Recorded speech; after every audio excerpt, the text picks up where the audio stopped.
वर्ष 2023 का एक बड़ा तथा अंतिम महापरिवर्तन होने वाला है। ये परिवर्तन अक्टूबर माह में होगा। एक लंबी अवधि का परिवर्तन है, तो ये निश्चित रूप से समस्त राशियों को प्रभावित करने वाला है। जय श्री गणेश। नमस्कार, मैं आचार्य संजय द्विवेदी। मेरे समस्त प्रबुद्ध दर्शकों का मेरे चैनल पर हार्दिक स्वागत है।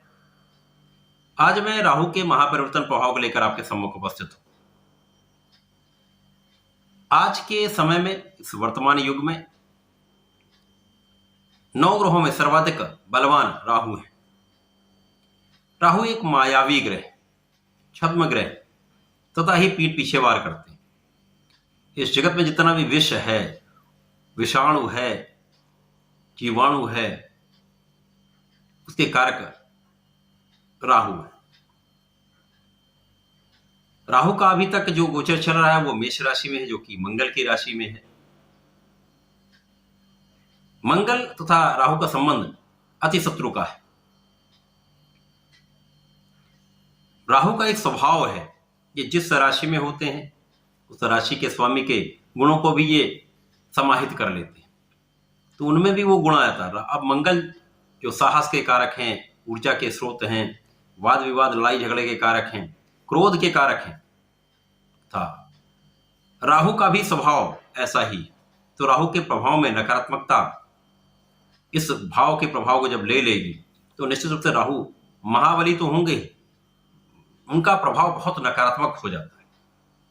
तो पिछले 1.5 वर्ष से लगभग समस्त राशियों को राहु ने प्रभावित भी किया है तथा उनको बहुत कुछ नकारात्मकता भी मिली है। तो अब राहु का जो परिवर्तन 30 अक्टूबर को होने जा रहा है, ये अक्टूबर का जो 30 अक्टूबर का जो परिवर्तन है वो मीन राशि में होगा। मीन राशि गुरुदेव बृहस्पति की राशि है। अब जैसा कि राहु का स्वभाव है, राहु जब मीन राशि में जाएंगे जो एक विस्तार की राशि है, जल तत्व की राशि है, तो यहां पर राहु गुरुदेव के गुणों को भी अडॉप्ट करेंगे, उनको भी, उनके गुणों को भी समाहित करने का प्रयास करेंगे। इसलिए ये गुरुवत प्रभाव भी देने वाले, विस्तार भी करने वाले हैं, बड़े बदलाव भी लाने वाले हैं, निश्चित रूप से कुछ बड़ा परिवर्तन करने वाले। आज मैं मकर राशि के लिए, जो शनिदेव की राशि है, राहु के इस महापरिवर्तन का क्या प्रभाव प्राप्त होगा, संपूर्ण विश्लेषण मैं पूर्ण तर्क के साथ करने जा रहा हूं। प्रिय दर्शकों, सबसे पहले तो ये देखेंगे कि जिस राशि में यह परिवर्तन हो रहा है उस राशि के स्वामी के साथ राहु का क्या संबंध है। शनि तथा राहु का मित्रवत संबंध है, तो निश्चित रूप से यहां पर राशि के लिए कोई समस्या नहीं है। मकर राशि के लिए यदि अवलोकन करें तो राहु का गोचर तृतीय भाव में प्रारंभ होगा।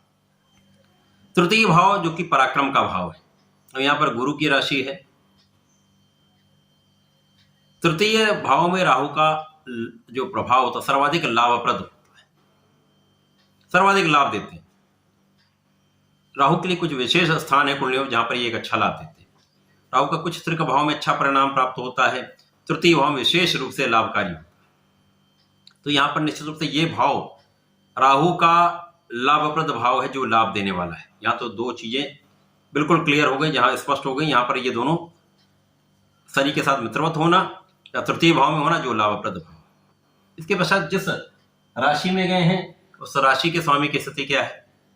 गुरुदेव बृहस्पति वर्तमान समय में मेष राशि में गोचर कर, मेष राशि उनके मित्र की राशि है तथा कुंडली का केंद्र का भाव है, अत्यंत प्रबल भाव है, सुख संपदा का भाव है, भूमि भवन वाहन ऐश्वर्य वैभव का भाव है, माता का भाव तथा जनता का भाव। तो यहां पर जब गुरुदेव होंगे तो इसको विस्तार देंगे।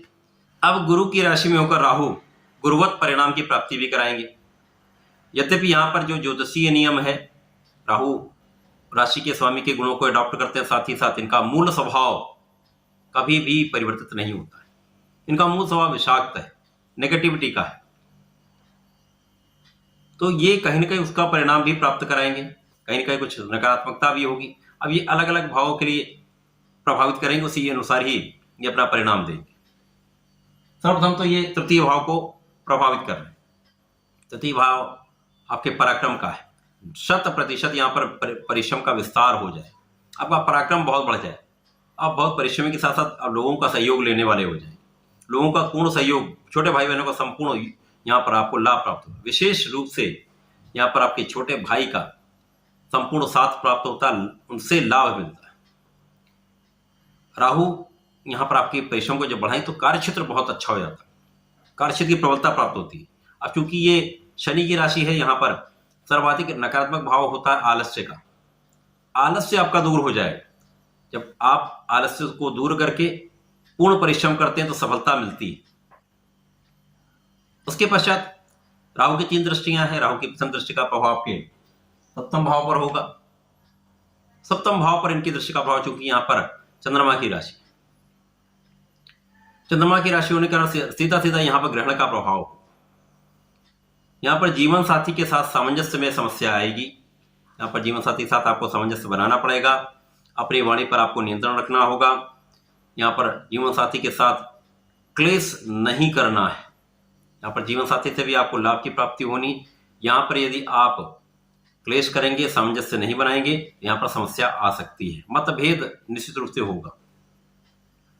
आपको बचना होगा, अपनी वाणी पर नियंत्रण रखना होगा। इसके पश्चात राहु की दूसरी दृष्टि का प्रभाव आपके भाग्य पर है। वैसे राहु का प्रभाव अवरोध डालता है, परंतु यह तृतीय भाव के राहु का प्रभाव आपके भाग्य वृद्धि करने वाला होगा। निश्चित रूप से इस समय में आपके भाग्य वृद्धि होगी। भाग्य से आपके सुख साधनों का भाव प्रबल होगा। आपके सुख साधन के अर्जन का समय आ चुका है। इन 1.5 वर्षों में आपके भूमि भवन वाहन का योग 100% बनेगा। जिन जातकों की कुंडली में ऐसे योग हैं जन्म के समय, निश्चित रूप से उनके भूमि भवन वाहन का योग प्रबल हो जाएगा। ऐसे योग बनेंगे कि आपको उसकी प्राप्ति हो जाएगी, संभव हो जाएगा। बहुत सारे ऐसे लोग हैं जहां पर उनके पास धन भी नहीं होता, परंतु उनके लिए सुख साधनों का अर्जन हो जाता है, कहीं ना कहीं से व्यवस्था हो जाती है। ऐसे ही योग बने, अचानक भूमि भवन वाहन का योग बनेगा, सुख बढ़ेंगे, सुख साधन बढ़ेंगे, माता का पूर्ण सहयोग प्राप्त होगा, माता पिता का आशीर्वाद प्राप्त होगा, आपके ऐश्वर्य वैभव में वृद्धि होगी। निश्चित रूप से लोगों का सहयोग यहां पर प्राप्त होगा। लोगों के बीच में भी आपको यहां पर सामंजस्य बनाकर चलना होगा। लोगों के बीच में आपको सामंजस्य बनाकर लाभ लेने से जीवन में प्रगति अवश्य होगी। परंतु बहुत सारे मकर राशि के जातकों का स्वभाव एकांतवासी होता है।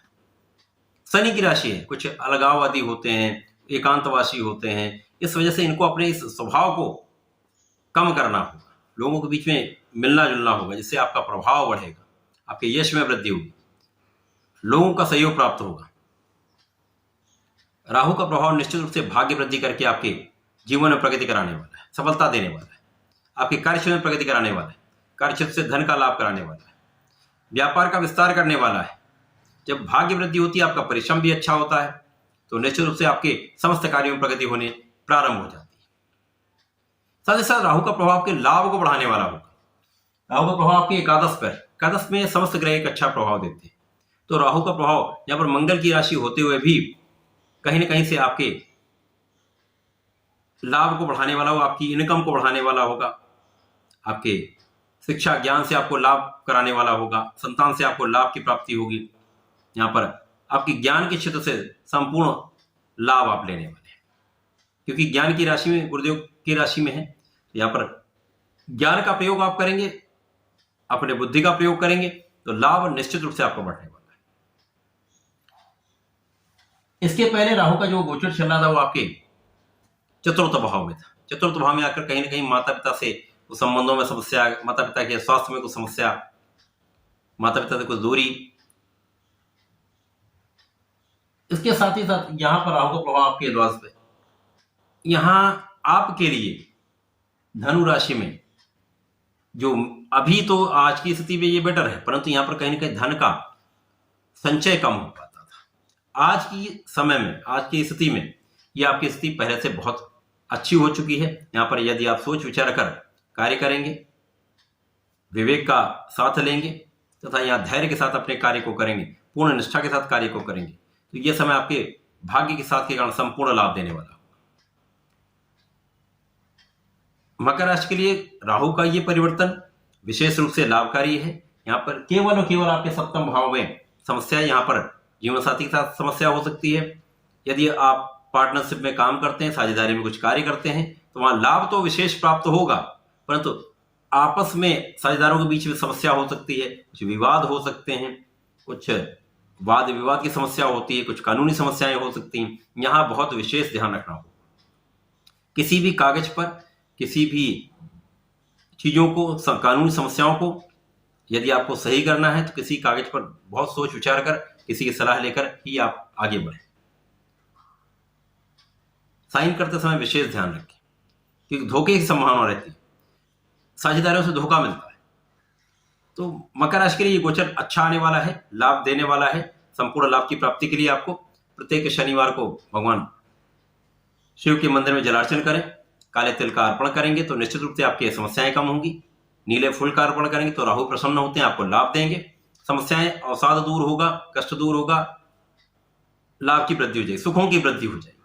इसी के साथ साथ मकर राशि के जातकों को हनुमानाष्टक का पाठ अवश्य करना चाहिए। यदि आप ऐसा करते हैं तो 100% जीवन में सरलता आ जाएगी, रास्ते बन जाएंगे, लाभ की वृद्धि होती रहेगी। ऐसा करके इसका लाभ लें।